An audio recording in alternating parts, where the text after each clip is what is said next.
파수꾼 동지를 기문하 인사드립니다. 목요강설 현월TV 윤목사입니다. 오늘은 이제 계속 이어서 창세기 28장의 내용을 함께 상고하도록 하겠습니다. 창세기 28장 10절로 22절의 말씀을 제가 낭독하고 목요강설 진행하도록 하죠. 창세기 28장 10절로 22절입니다. 야곱이 브엘세바에서 떠나 하란으로 향하여 가더니 한 곳에 이르러는 해가 진지라. 거기서 유숙하려고 그곳에 한 돌을 가져다가 베개로 삼고 거기 누워 자더니 꿈에 본즉 사닥다리가 땅 위에 서 있는데 그 꼭대기가 하늘에 닿았고 또 본즉 하나님의 사자들이 그 위에서 오르락내리락 하고 또 본즉 여호와께서 그 위에 서서 이르시되 나는 여호와니 너희 조부 아브라함의 하나님이요 이삭의 하나님이라. 내가 누워있는 땅을 내가 너와 내 자손에게 주리니 내 자손이 땅의 티끌같이 되어 내가 서쪽과 동쪽과 북쪽과 남쪽으로 퍼져나갈지며 땅의 모든 족속이 너와 내 자손으로 말미암아 복을 받으리라. 내가 너와 함께해서 내가 어디로 가든지 너를 지키며 너를 이끌어 이 땅으로 돌아오게 할지라. 내가 내게 허락한 것을 다 이루기까지 너를 떠나지 아니하리라 하신지라. 야곱이 잠이 깨어 이르되 여호와께서 과연 여기 계시거늘 내가 알지 못하였도다. 이에 두려워하여 이르되 두렵도다. 이곳이요 이것은 다름 아닌 하나님의 집이요 이는 하늘의 문이로다 하고 야곱이 아침에 일찍 일어나 베개로 삼았던 돌을 가져다가 기둥으로 세우고 그 위에 기름을 붓고 그곳 이름을 베델이라 하였더라. 이 성의 옛 이름은 루스더라. 야곱이 서운하여 이르되 하나님이 나와 함께 계셔서 내가 가는 이 길에서 나를 지키시고 먹을 떡과 입을 옷을 주시어 내가 평안히 아버지 집으로 돌아가게 하시오면 여호와께서 나의 하나님이 되실 것이요 내가 기둥으로 세운 이 돌이 하나님의 집이 될 것이요 하나님께서 내게 주신 모든 것에서 10분의 1을 내가 반드시 하나님께 드리겠나이다 하였더라. 아멘. 앞장에서 이삭의 가정에 위기가 찾아왔다라는 것을 상고를 했습니다. 그래서 영적 분별력을 상실한 교회란 주제로 강설을 했죠. 야곱에게 소가 장자권을 빼앗긴 에서가 야곱을 죽이겠다고 다짐을 했습니다. 이미 야곱에게 내려진 축복이 자신에게 올 수 없다는 것을 알고 있음에도 복수를 다짐하는 거죠. 에서는 사냥꾼이었습니다. 굉장히 호전적이고 싸움에 능한 사람이었을 것은 분명합니다. 따라서 그가 맘만 먹으면 야곱 죽이는 거 분명히 할 수 있고 일도 아니었을 겁니다. 그리고 그러한 에서의 다짐은 리브가가 들을 정도로 대놓고 할 정도였으니 그만큼 에서의 원한이 얼마나 깊었는지를 알 수 있죠. 애초에 장자권을 팥죽 한 그릇에 팔아버릴 정도로 에서라는 사람은 경솔한 사람이었지만 막상 자신이 그것을 누리게 되지 못하는 이른바 요새 말로 이제 현타가 오니까 이제 장자권을 받게 된 자를 죽여버리겠다라고 하는 걸 볼 때 그 성정이 경솔할 뿐만 아니라 포악하고 또 정말로 하나님을 염두에 두고 있지 않은 망령된 자의 전형적 신뢰다라는 것을 다시금 보여주고 있습니다. 리브가가 이러한 에서의 다짐을 듣고 야곱을 위험에서 구하기로 생각을 합니다. 야곱을 잠시 동안 자기 오빠 라반의 집으로 피신시키려고 한 거죠. 잠깐 피신을 갔다 오는 것이라 생각했던 이 여행이 무려 20년이 걸립니다. 리브가는 이삭에게 말하여 야곱을 하란으로 보내고 그곳 여인과 결혼을 시킬 것을 제안합니다. 말년에 오락가락 하던 이삭이 그제서야 이제 정신을 차리고 리브가의 말을 받아들여서 야곱을 부릅니다. 야곱을 불러 하나님의 이름으로 다시 축복하는데 이것은 그가 이전에 축복한 사실을 다시금 이제 현실로 인정을 하는 것이죠. 그리고 가나안 사람의 딸들 중 아내를 맞이하지 말고 바단 아람으로 가서 그의 외조부 부두엘의 집 외삼촌 라반의 딸 중에서 아내를 맞이하라고 당부를 합니다. 야곱은 하나님의 언약을 이어받아야 할 후손이기 때문에 신앙의 정통성과 순수성을 지키기 위한 지시였죠. 부두엘은 아브라함의 형제 나홀의 아내 밀가의 소생이고 또 리브가의 아버지입니다. 야곱에게는 친가 외가 모두 조상이 되는 거죠. 아주 가까운 친족 중에서 아내를 취하는 것은 혈통뿐만 아니라 신앙의 순수성을 지키기 위한 것이었다라고 볼 수 있습니다. 이삭이 말년에 오락가락하는 행보를 보였지만 그래도 그는 이렇게 야곱의 정통성을 인정하고 그에게 축복하고 그에게 하나님의 언약의 후사로서 신앙의 순수성을 위하여 외삼촌에게 가서 아내를 맞이하라는 지시를 끝으로 자기 일을 마치게 됩니다. 35장 27절 이하에서 이삭을 장례하는 모습이 나오는데 그 일 외에 이삭에 대한 어떠한 언급도 이제는 없어요. 이삭의 시대에서 야곱의 시대로 넘어가는 장면이 바로 오늘 장면입니다. 하나님의 교회가 위태로운 상황에 처하게 되었습니다. 이삭은 이제 나이가 많아 죽기 일보 직전인데다가 아내를 여럿 거느린 힘센 에서가 이제 하나님의 언약에서 제외되었습니다. 야곱이 언약의 후사임에도 아직 장가도 못 가고 또 혼자서 머나먼 여행을 떠나야 하니까 참으로 위태하기 짝이 없잖아요. 오늘날처럼 여행 갈 때 무슨 버스 타고 기차 타고 비행기 타는 시대가 아니니까 혼자 정말 걸어서 여행을 해야 하니 노상에서 객사하는 것은 비일비재한 일이었고 소식 없으면 그냥 죽은 것으로 생각하는 거죠. 또한 야곱은 할아버지 아브라함이나 아버지 이삭처럼 아직 한 번도 하나님을 직접적으로 뵌 적이 없어요. 이 말은 뭐냐? 여호와 하나님께 대한 지식이나 신앙이 없다는 게 아니고 하나님께서 아직 야곱에게 직접 나타나셔서 말씀하신 적은 없었다는 말입니다. 그야말로 아무것도 모르는 상황에서 일단은 혈혈단신 떠납니다. 어차피 집에 있다가는 형한테 죽어요. 그러나 나가서도 이제 온갖 위험을 감수해야 됩니다. 목숨을 걸어야 되죠. 당연히 이런 생각이 들지 않겠습니까? 과연 내가 다시 고향으로 다시 돌아올 수 있을까? 돌아올 때도 내가 진짜 그냥 혈혈단신이면 어떻게 하나? 내가 살 곳은 있을까? 이런 생각들이 엄청나게 들었을 겁니다. 이렇게 막막하고 처량한 야곱이 당장 외삼촌 라반의 집으로 떠난 게 아닙니다.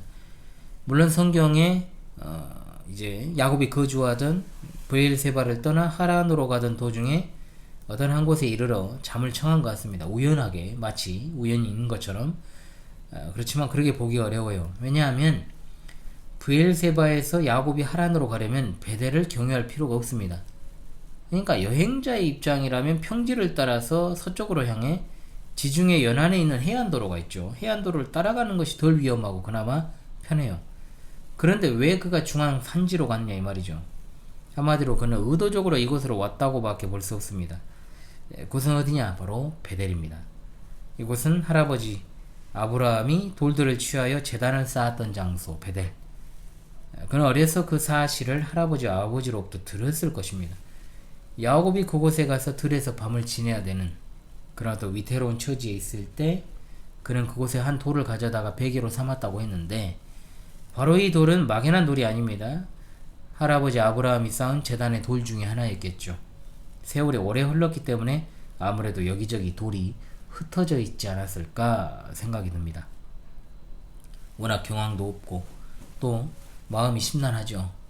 막상 할아버지가 하나님께 예배했던 장소에 왔지만 예배할 겨를도 없이 날이 저물고 할아버지가 쌓았던 제단의 돌을 취해 누워 자는데 잠이 제대로 올 리가 없죠.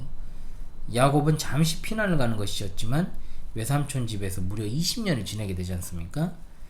그런 사실을 알 길이 없는 야곱이 다시 이곳에 돌아와 다시 고향으로 돌아오는 유일한 방법 하나님의 도우심밖에 없습니다. 그렇지 않으면 타국에서 생을 마감하게 되고 말 것입니다. 사실 저도 목사가 되기로 결단한 후에도 엄청나게 반신반의했습니다. 내가 과연 이 길을 제대로 걸어갈 수 있을까?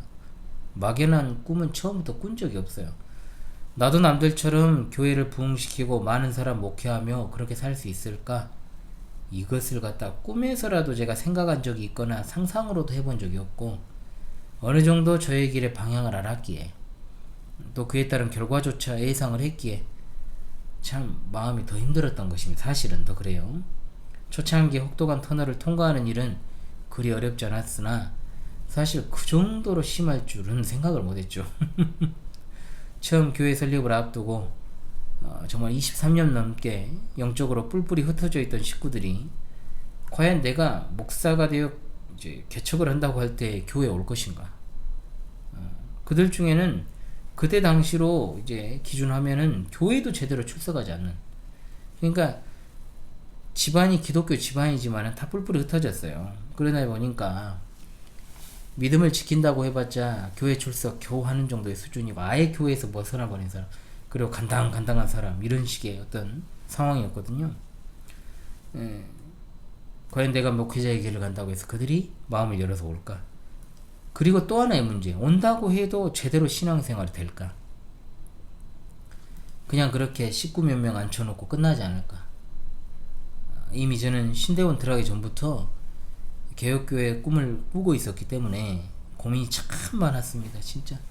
그리고 예상 이상으로 정말 어려운 길이었어요. 하나님께서 이 부족한 자에게 정말 불쌍히 여겨주사 신학대학원 입학 전에 저에게 꼭 맞는 배필을 마련해 주셨습니다만, 저를 돕는 배필로서 온전하게 서기까지도 참 많은 시간이 필요했고, 그럴 수밖에 없죠. 제가 워낙 가진 것도 없고 아무것도 없은 혈혈단지니까. 따라서 결혼이라고 하는 것은 교회 설립이 된 이후에도 정말 한참 동안도 꿈도 꾸지 못했어요.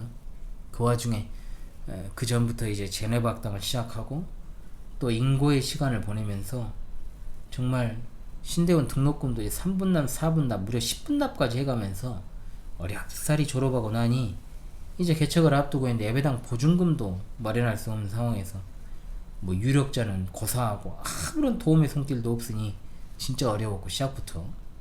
또 설립 후에 2, 3년은 진짜 오로지 버티느냐의 싸움이었지만 언약의 하나님을 소망하면서 또 지나놓고 보니까 하나님께서는 자신의 교회를 세우실 때까지 결혼을 좀 유보하여 주셨고, 또 돕는 배필로서 제 아내도 신앙적으로나 생활적으로 준비되게 하시고, 또 교회가 참 어려웠고 또 그 사이에 결국 못 버티고 떠난 일도 있지만 그래도 인내할 힘을 주심으로 또 주월동 시대를 잘 마무리하고 또 도암동으로 이사한 후에 2년째 되는 오늘에 이룰 수 있게 되었던 겁니다.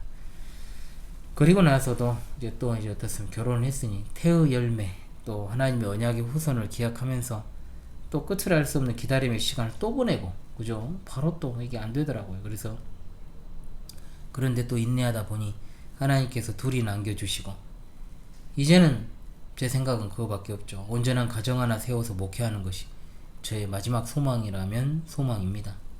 이곳에서 세우는 가정이 당연히 있어야겠고, 외부에서 하나님께서 정말 보내주신 가정도 있으면 좋겠지만 하나님의 뜻대로 될 일이 아니겠습니까?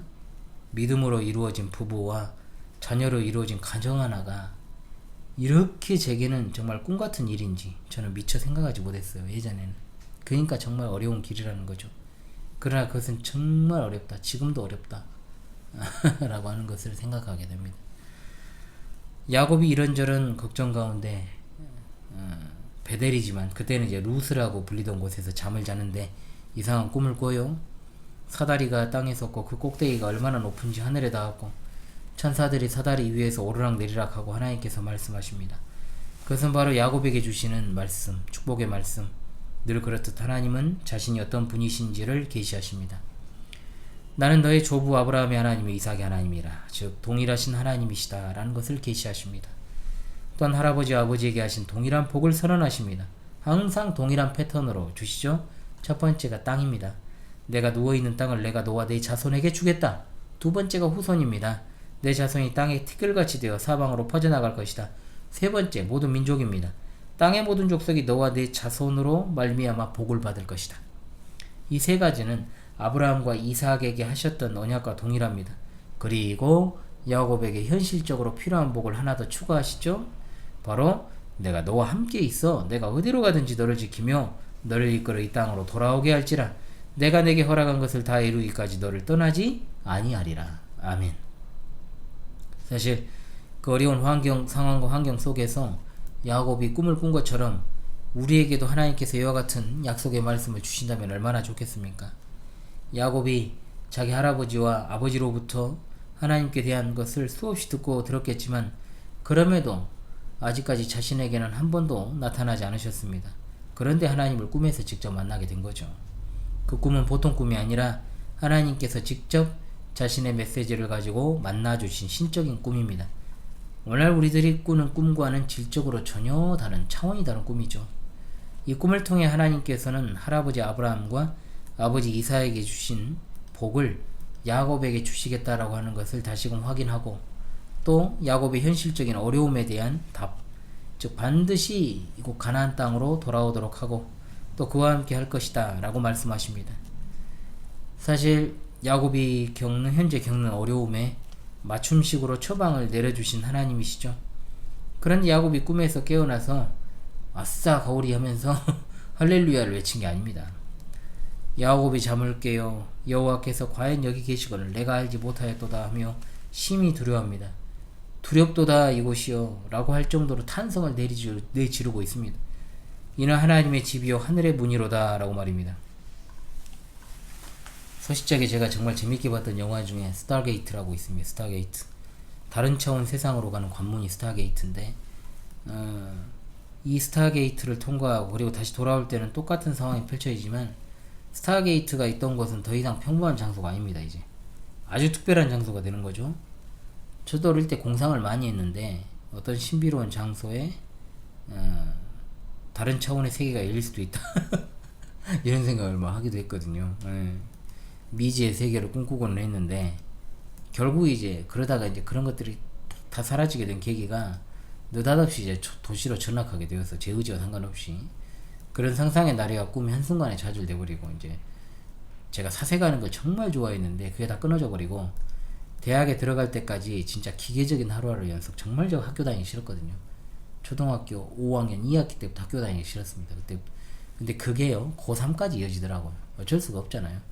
그러니까 어떤 그렇게 막 틀어박혀가지고 막 강요하는 그런 식의 학습을 하고 싶지가 않았는데 그게 어느 순간엔 좀 순응하고 그렇게 돼야 되는데 안 되더라고요. 그게 안 됐어요. 어쩌겠습니까? 그렇게 생겨 먹은 걸. 어린 시절이 이제 그러했다는 뜻이죠. 야곱이 잠에서 깨어나서 스스로 생각하기를 이게 보통 장소가 아니구나. 이가 나도 모르게 하나님이 계신 곳에 들어왔으니까 정말 큰일 날 뻔했다 이렇게 생각을 한 거예요. 야곱이 일어나서 자기가 베고 있던 돌베개를 기둥처럼 세우고 그 위에 기름을 부었습니다. 이 행위가 의미하는 게 뭐냐? 처음에 할아버지가 예배했던 이 장소에 왔을 때 그가 하나님을 예배할 겨를 뒀을 정도로 심리적으로 불안정했죠. 그러나 그가 이제 예배할 수 있을 만큼 마음의 안정을 찾게 되었다는 것을 보여주는 겁니다. 돌은 어떤 우상적인 의미로 세운 게 아니고 하나님의 말씀을 가리키는 것으로 봐야 되고 기름을 부은 것은 그것을 거룩하게 함을 뜻하는 겁니다. 과거에 아브라함이 가나안 땅으로 돌아왔을 때 그가 예배했던 심정으로 야곱도 믿음으로 발걸음을 옮길 수 있는 원동력을 얻게 된 것입니다. 야곱은 그곳의 이름을 베델이라고 명명했습니다. 베델은 베이트 엘입니다. 즉 하나님의 집이라는 뜻입니다. 앞으로 이 베델은 중요한 시기마다 야곱을 이끄는 이정표가 됩니다. 외삼촌 라반의 집에서 떠날 때 하나님께서는 자신을 베델의 하나님이다 라고 부르며 그를 인도해 주십니다. 또 세겜 사람들의 위협을 피해 피난처로 삼았던 것도 역시 베델입니다. 베델에서 하나님께서 야곱을 찾아주신 이후 야곱의 신앙이 한 단계 성숙을 하죠. 그것이 바로 그의 서원을 통해 드러납니다. 물론 그의 서원이 무조건적이지 않고 조건적인 것이긴 해도 무조건적으로 또 그걸 갖다 부정적으로 볼 필요는 없습니다. 서원의 내용은 이렇습니다. 하나님이 나와 함께 계셔서 내가 가는 이 길에서 나를 지키시고 먹을 떡과 입을 옷을 주시어 내가 평안히 아버지 집으로 돌아가게 하시오면 여호와께서 나의 하나님이 되실 것이요 내가 기둥으로 세운 돌이 하나님의 집이 될 것이요 하나님께서 내게 주신 모든 것에서 10분의 1을 내가 반드시 하나님께 드리겠나이다. 자, 이것은 하나님의 언약에 대한 야곱의 응답입니다. 둘 사이 언약이 체결되었음을 뜻하는 것이기도 합니다. 야곱은 더 이상 다른 신을 섬기지 않습니다. 아브라함과 이삭의 하나님을 자신의 하나님으로 믿습니다. 그리고 이 신실함의 언약 표시, 즉 두 가지 측면은 하나, 하나님의 거하시는 집, 곧 성전이고 하나는 11조가 되는 겁니다. 물론 돌덩이 하나에 기름 붓고 그것이 하나님의 전이라고 하면 좀 우습지만 사실 하나님의 집이라는 것은 하나님이 거하시는 곳입니다. 하나님의 임재하시는 처소입니다. 돌은 하나님의 말씀이고 기름은 그 말씀을 적용하시는 성령님이라고 볼 수 있겠죠. 비록 초라해 보일지라도 말씀과 성령이 함께하는 곳에 하나님이 함께하십니다. 오늘날 교회들이 외형적인 성장을 추구하고 웅장한 예배당 그리고 화려한 음향시설과 조명과 강대상과 그리고 오케스트라를 방불케 하는 정말 찬양대를 통해서 하나님의 임재를 드러내려고 하지만 하나님은 건물 안에 갇혀있는 분이 아니시고 언제나 하나님의 거룩한 말씀의 강설로 그 백성들을 친히 찾아오시고 항상 함께 하시는 분이심을 우리는 믿습니다. 따라서 하나님의 거룩한 말씀과 성령님을 통해 만나려고 하지 않고 눈에 보이는 것으로 하나님을 제한하려 든다면 하나님은 거기에 계시지 않죠. 하나님은 어디에나 계십니다. 하나님이 수십 수백억 들여 건축한 화려한 예배당에는 계시고 보증금 500에 월 50 내며 쓰는 이 예배당에는 안 계십니까? 아니면 지하 예배실이나 다른 장소를 여기보다 훨씬 못한 환경에 임시로 렌트해서 예배하는 곳에는 하나님이 안 계십니까? 하나님은 무소부지하십니다. 우리가 생각하는 그런 외적인 조건을 따져가며 함께 하시는 분이 아니십니다. 오늘날 예배당, 현대 교회가 예배당 건축에 막대한 빚을 져서 건물을 매입하고 또 건축하고 하는 일들은 절대로 하나님께서 기뻐하실 일이 아닙니다. 교회의 규모가 그 정도로 커지면 신앙이 커지는 게 아니라 교만함이 커지고 인간 본성의 부패함만 드러날 뿐이죠. 사람이 사람을 부르고 돈이 돈을 부른다는 다단계의 법칙과 같은 물질주의가 교회를 지배하게 되면 거기에는 하나님이 계시지 않습니다. 그것은 예배당이 아닌 바벨탑을 쌓는 꼴밖에 되지 않죠. 하나님은 예배 가운데 말씀과 성령님을 통해서 자신께서 택한 백성들과 함께 하십니다.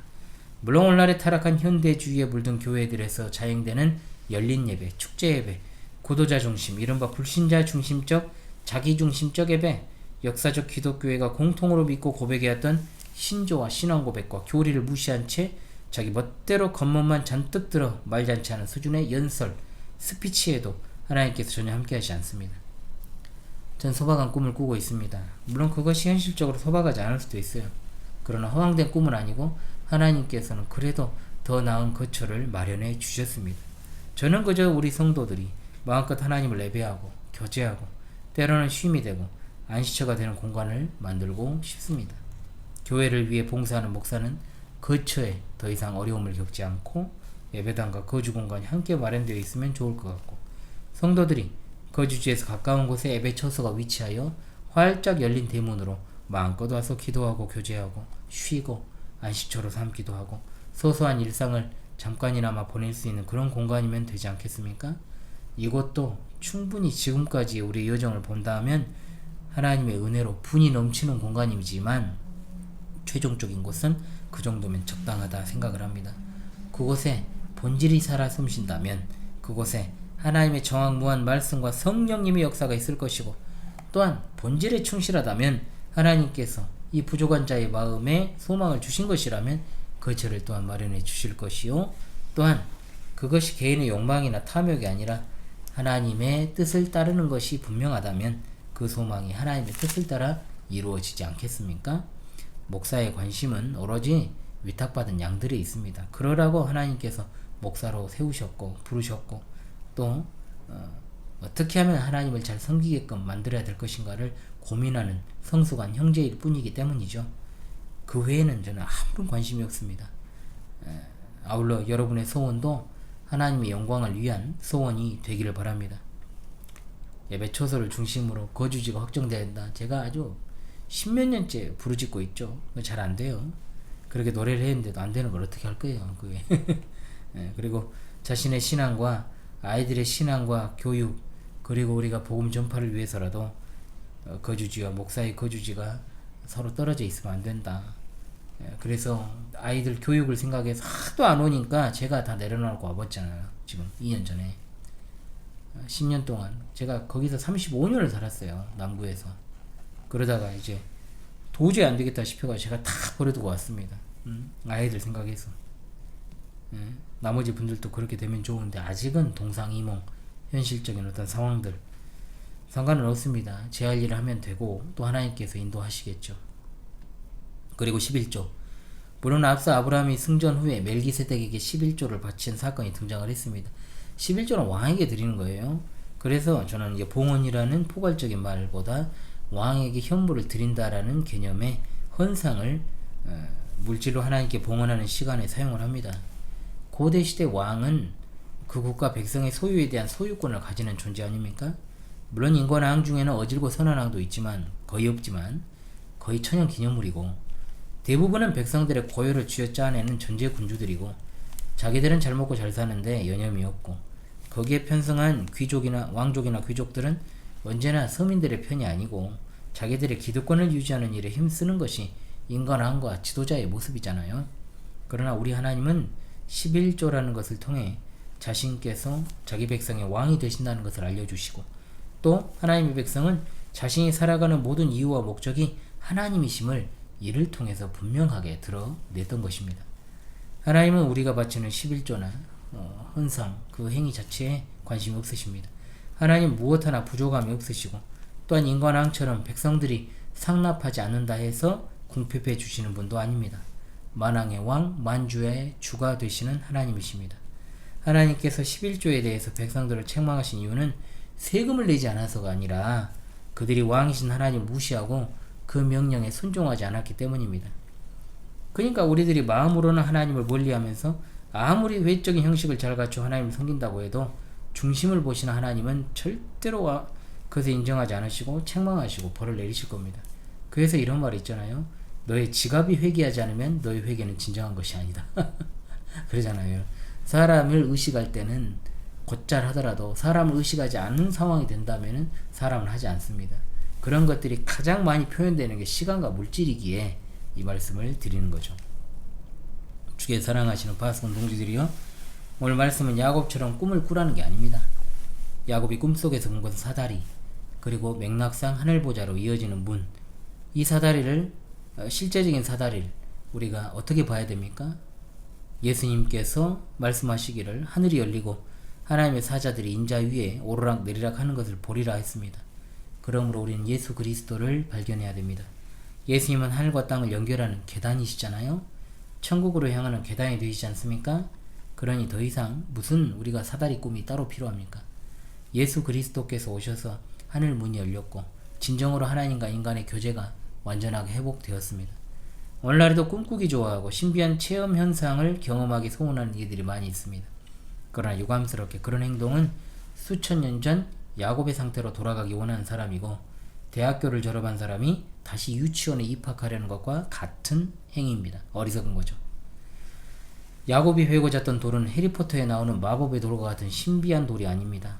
하나님의 집은 곧 하나님의 말씀과 성령님이 역사하시는 곳이다. 이걸 보여주는 장치입니다. 강주 신실한 교회는 참으로 여전히 작고 연약합니다.